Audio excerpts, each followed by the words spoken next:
देखिए जो नेता एमपी है, एमएलए है, उनको ये चाहिए गर्दन दे दो, हमें किसी की तब आवाज उठाएंगे हम। ऐसे रेप बलात्कार हो रहा है, ये तो आए दिन के काम है।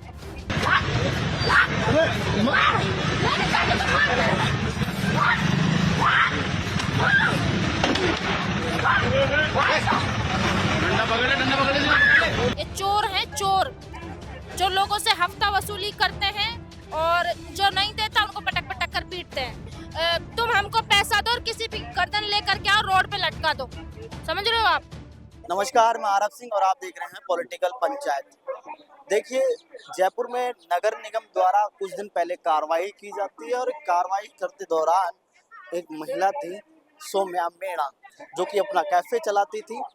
उनका कहना था कि मैं इस दुकान के द्वारा, इस कैफे के द्वारा अपना जीवन यापन करती हूँ और इसे जो है नहीं हटाया जाए। लेकिन नगर निगम प्रशासन कार्रवाई करता है और उसके दौरान हॉट टॉक होती है और उसके बाद में उनके साथ में मारपीट की जाती है।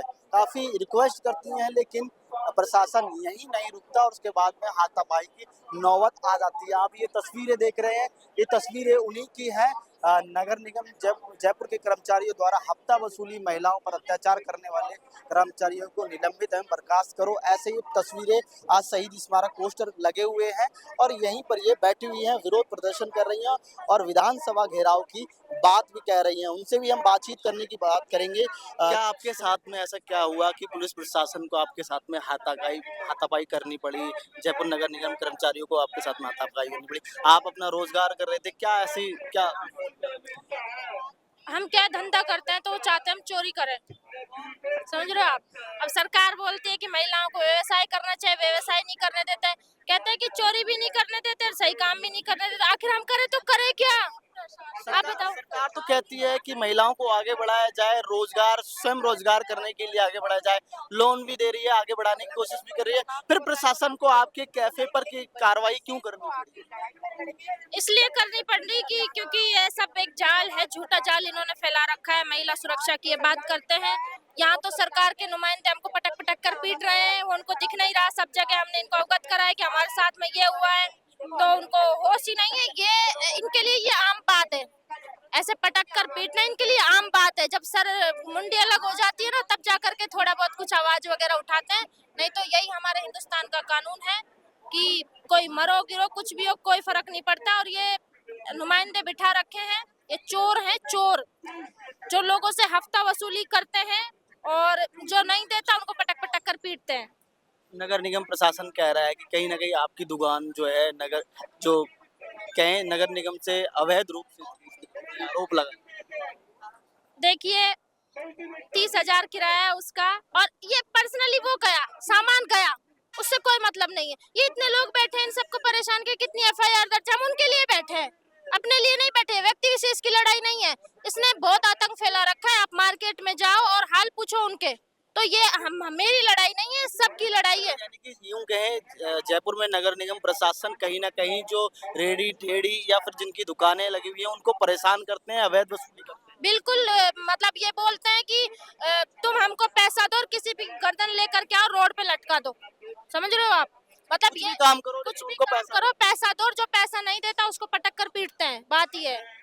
और अगर अवैध है तो क्यों पैसे लेते हो? हटाओ, हम साथ हैं, इनका स्वागत करेंगे साफा माड़ा पहना करके। ये गलत है तो, लेकिन इस तरीके से बिना बात, भाई बोलने का अधिकार तो सबको है, बोल ही तो रहे हैं हम, लट तोड़ी मार रहे हैं इनके। और जब ये आकर के हमको मारेंगे तो भाई अपने बीच बचाव में हम भी आगे खड़े होंगे। तो इनको किसने राइट दिया कि पटक पटक कर पीटेंगे? तो गरीब आदमी आवाज नहीं उठा पाता, डरता है कहीं ना कहीं। लेकिन तो डबल इंजन की सरकार है, भारतीय जनता पार्टी की सरकार है, ये कहती है महिलाओं को आगे बढ़ाएंगे, महिलाओं को रोजगार के लिए आगे करेंगे। अब महिलाएं रोजगार कर रही हैं, आगे बढ़ रही हैं और उसके बाद में महिलाओं के साथ में इस तरीके से अत्याचार हो रहा है। राजस्थान में वैसे भी महिलाओं के ऊपर क्राइम बढ़ता चला जा रहा है, कैसा देखते हैं? आप देख रहे हो क्राइम कितना बढ़ रहा है, किसी के पैर काट दिए जाते हैं, किसी की गर्दन काट दी जाती है, किसी के साथ रेप होता है। तो काहे की सुरक्षा है? कौन से सुरक्षित है हम? हमको तो न्याय दे दो, पहले पटक पटक कर पीट रहे हैं, ये सुरक्षा है? अगर सरकार हमारी हितैषी है तो इस पर कठोर कार्रवाई करे। क्या हितैषी है हमारी सरकार? अच्छा, आप लोग किन किन के पास गए, किन नेताओं के पास गए जब आपके साथ में इस तरीके से दुर्व्यवहार हुआ, आपको पकड़ के पीटा गया इस तरीके से प्रशासन ने? देखिए जो नेता एमपी है, एमएलए उनको ये चाहिए गर्दन दे दो हमें, किसी की तब आवाज उठाएंगे हम। ऐसे रेप बलात्कार हो रहा है, ये तो आए दिन के काम है, ये आए दिन के काम है, तो ये हमारी आवाज ऐसे नहीं उठाएंगे। तो मैं तो यही कहती हूँ कि आम जनता को आगे आना चाहिए और समझो, पढ़ो लिखो और इनसे नजर मिला करके बात करो, क्योंकि आम जन जब तक पढ़ेगा लिखेगा नहीं तब तक ही हमारा शोषण करते रहेंगे। और बस यही कहूंगी कि आप समझो चीजों को, इनको डट करके मुकाबला करो, और कहीं भी हफ्ता वसूली मांगते तो ऐसे जूते मारो इनमें कि भगना भारी पड़ जाए। प्रशासन और सरकार के लिए खास तौर पर क्या नसीहत देंगे? मैं तो यही नसीहत दूंगी कि ऐसे नुमाइंदों को आप निलंबित करो, ये पद पर रहने लायक नहीं है, जो ऐसे पटक पटक कर पीटते हैं आम जन को, भय बिठाते हैं। तो इनको निलंबित करो, अच्छे पढ़े लिखे लोगों को आप अपने नुमाइंदे बनाइए और जो हमारी सेवा कर सके। देखिए सौम्या जी थी, इनके साथ में ही दुर्व्यवहार हुआ था, ये कैफे चलाती थी, अपने और लोगों से ही हम बातचीत करेंगे। सर क्या कहना चाहेंगे कि नगर निगम प्रशासन द्वारा इस तरीके से कार्रवाई की जाती है? सरकार तो कहती है महिलाओं को आगे बढ़ाएंगे, रोजगार देंगे, लेकिन कहीं ना कहीं जो रोजगार कर रहा है उसी के साथ में इस तरीके से व्यवहार। सरकार जो कहती है उसमें से यदि 10 पैसे भी करते हैं तो बहुत बढ़िया है।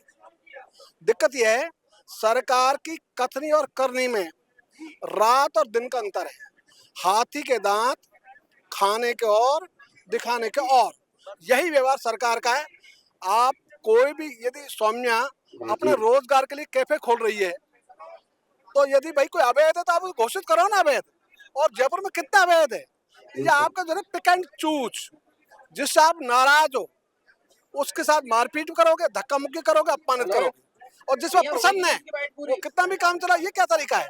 इसलिए ये जो इनका काम है सौम्या का, और डिम्पल जो इसकी संयोजक है, ये अच्छा काम कर रही है और इनकी बात सरकार को तत्काल माननी चाहिए। यदि ये धरने पर आकर बैठी है, यही प्रश्नवाचक चिन्ह है सरकार के ऊपर। इनको धरने में क्यों बैठना पड़ा? इन्होंने एफआईआर दर्ज कराई है, उसमें कार्रवाई क्यों नहीं की? अब तक उसको हटाया क्यों नहीं, गिरफ्तार क्यों नहीं किया? यदि कोई साधारण आदमी होता तब तक उसको जीना हराम कर देते, और वो सरकार का संरक्षण में पड़ रहा है।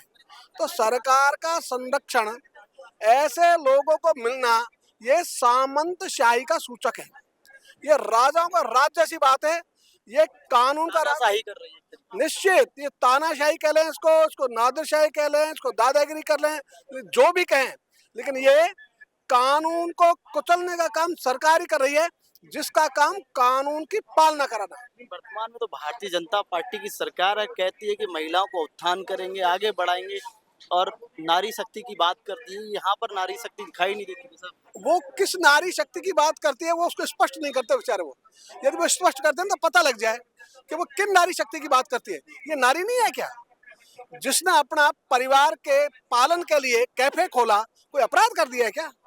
इसलिए सुप्रीम कोर्ट ये कहता है, किसी ने भी अपने जीविकोपार्जन के लिए कोई छोटा धंधा शुरू किया है, उसको हटाया नहीं जाए, उसको खदेड़ा नहीं जाए, उसको बेदखल नहीं किया जाए तब तक, जब तक कि उसे आप कोई विकल्प नहीं दे दो। विकल्प दे दो, अच्छी जगह दे दो, वहां बैठ जाएंगे। इस सरकार है ये काम नहीं करके पूरी जो न्याय प्रणाली है उसका भी अपमान करती है, नारियों के साथ सम्मान की बात करती है, लेकिन काम तो अपमान का करती है। नारियों के साथ अपमान का काम कर रही है सरकार। जिस तरीके से देखने को मिला सौम्या जी के साथ में हाथापाई की पुलिस प्रशासन ने, नगर निगम प्रशासन ने, कैसा देखते हैं इसको? सरकार कहती है कि हम नारी का उत्थान करने की बात करते हैं। सरकारें बस जब कांग्रेस होती है तो बीजेपी कह देती है यही शब्द कि हम नारियों के अपमान हो रहा है, और जब कांग्रेस रहती है तो विपक्ष बोल देता है कि नारियों का अपमान हो रहा है। लेकिन जब जोन से भी आके बैठती है, होना तो नारियों का अपमान ही है, क्योंकि बीजेपी के राज लग रहा है कि कोई भी भला नहीं कर पा रहा है नारियों कोई भी भला नहीं कर रहा है, का, BJP। ना कांग्रेस ना बीजेपी।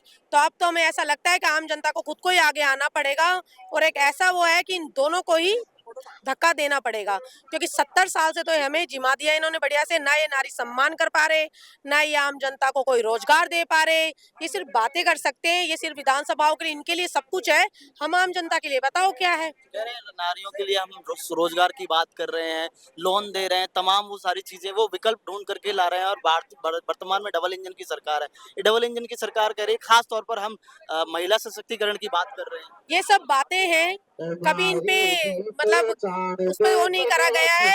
सौम्या जी अपना तो इनसे लोन लेके कोई काम खोल रखा था, एक छोटा सा कैफे खोला था अपने जीवन प्रणाली को चलाने के लिए।